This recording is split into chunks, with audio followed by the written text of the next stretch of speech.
नमस्कार दोस्तों, ITI electrician टेट थ्योरी फर्स्ट ईयर का क्वेश्चन पेपर। ये इतने इम्पोर्टेंट क्वेश्चन है आपका कि आपका हर बार एग्जाम में पूछा है। दोस्तों अगर आप इन 15 क्वेश्चन को अच्छे से पढ़ लेते हैं तो आपका एग्जाम में 2 से 3 क्वेश्चन 100% आएगा। ठीक है, क्योंकि ये आपका लगातार 5 सालों में लगातार सवाल पूछा गया है। और जितने भी ITI इलेक्ट्रीशियन वाले छात्र हैं चैनल को सब्सक्राइब कर लीजिएगा ITI जॉब और ITI क्लास के लिए। देखिए दोस्तों, आज का जो पहला प्रश्न दिया गया है कि यदि घुमावों के बीच की दूरी बढ़ जाती है तो प्रेरकत्व का प्रभाव क्या होगा। देखिए ध्यान से समझिएगा। ऑप्शन नंबर दिया गया है समान रहेगा, बढ़ेगा, शून्य हो जाएगा या घटेगा। तो साथियों राइट आंसर हो जाएगा आपका ऑप्शन नंबर डी, घटेगा। अगला प्रश्न है कि उच्च तन्य शक्ति के लिए ओवरहेड लाइनों में किस प्रकार की जोड़ का उपयोग किया जाता है। ऑप्शन नंबर दिया गया है merit joint, western union joint, red tell joint या स्कारफेट जॉइंट। तो ऑप्शन नंबर आपका यहाँ पर बी राइट आंसर हो जाएगा, वेस्टर्न यूनियन जॉइंट। चलिए अगला प्रश्न दिया गया है कि चित्र में दर्शाए गए आरेख का नाम क्या है। इसका आपको नाम बताना है। देखिए यहाँ पर दिया गया है कि लेआउट रेखा, वायरिंग रेखा या फिर आपका योजनाबद्ध आरेख या स्थापना योजना। तो ऑप्शन नंबर आपका यहाँ पर डी राइट आंसर हो जाएगा, स्थापना योजना। अगला प्रश्न है कि मुख्य स्विच का उपयोग कहाँ किया जाता है। तो ICDP मुख्य स्विच का उपयोग कहाँ किया जाता है। ऑप्शन नंबर दिया गया है बड़े औद्योगिक स्थापना, एकल फेज घरेलू स्थापना या आपका 3 फेज शक्ति परिपथ या आपका है बड़े व्यावसायिक प्रतिष्ठान।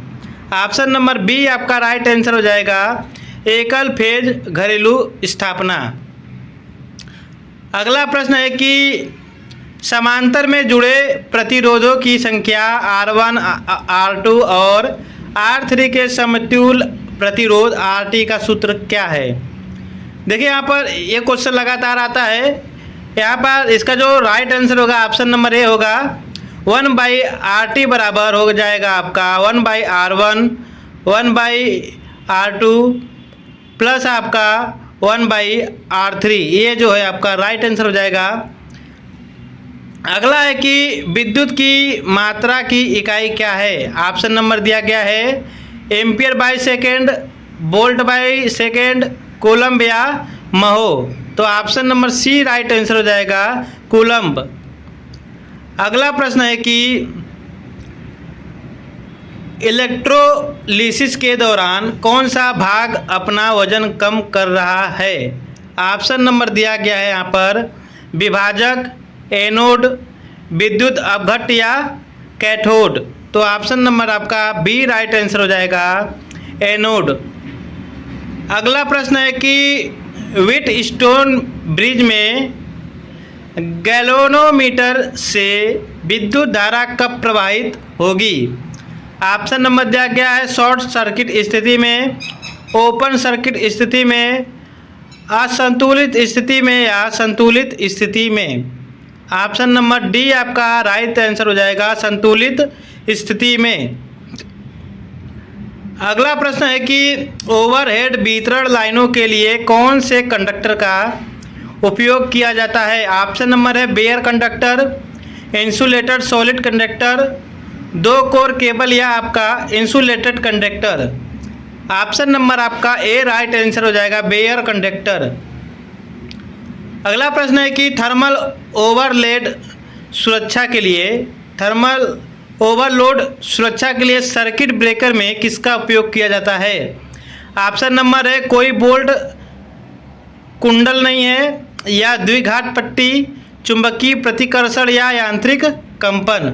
तो ऑप्शन नंबर बी आपका राइट आंसर हो जाएगा, विद्युत पट्टी।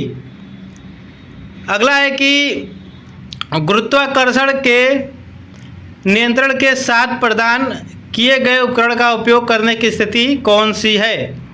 ऑप्शन नंबर है क्षैतिज स्थिति, ऊर्ध्वाधर स्थिति, किसी भी स्थिति में या झुकी हुई स्थिति।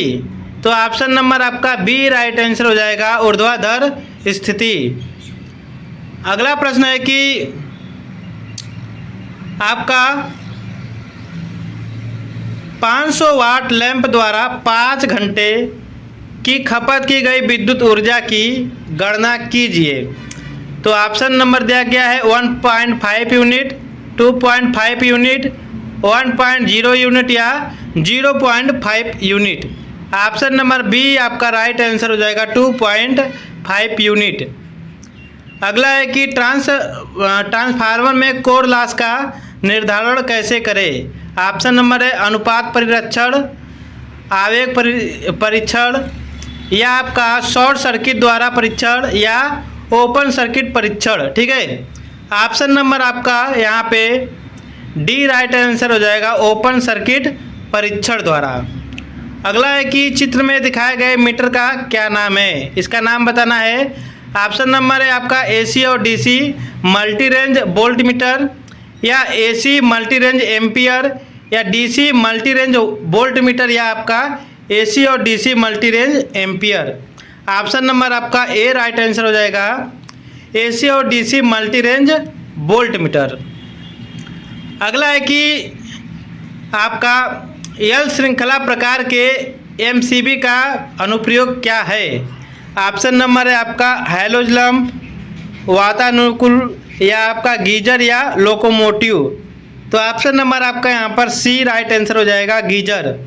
दोस्तों आज का वीडियो काफ़ी ज़्यादा इंपॉर्टेंट था, वीडियो को एक बार लाइक कर दीजिएगा और चैनल को सब्सक्राइब जरूर कर लीजिएगा आगे के क्लास के लिए।